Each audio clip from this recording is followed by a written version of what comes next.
Яндекс'te koronavirus tarqap жатканга байланыштуу өзүңөргө сак болгула, жугузуп албагыла, клиенттерге жакын барбагыла деп жатат. Кантип жакын барууга болсоң заказ бериш керек да. Мына минтип жакындабагыла деп айтып жатат.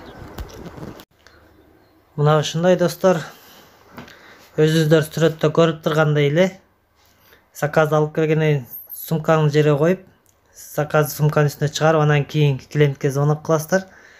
Мен келдим, заказыңды ал деп.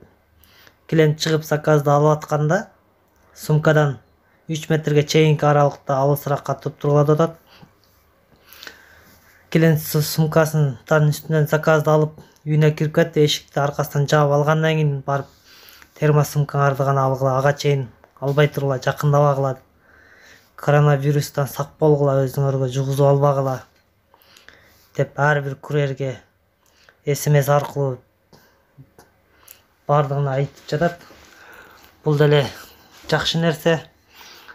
Конечно, сак болушубуз керек. Сиздер да жугузуп албаңыздар.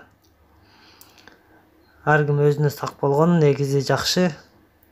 Ошентип азыр курьердин бардыгы заказды колуна бербей, өздөрү колу менен алышты талап кылып атышат.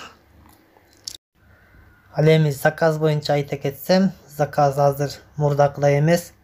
Заказдар аз. Не себептен азайып атканын билбейм. Курьер көп болуп кетти дейин десең, мурда деле көп болчу. Заказ мурда деле жакшы болчу. Азыр заказ негизи аз болуп калды. Балким жаз келип атат. Жазда көбөйүп калар деген ойдобуз. Жазда көбөйүп калса жакшы иш болот.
Ya bere kalk gel verecek.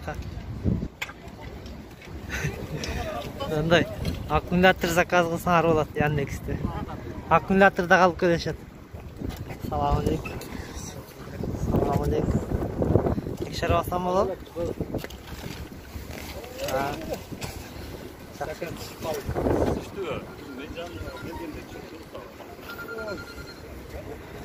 Мына Яндекстер.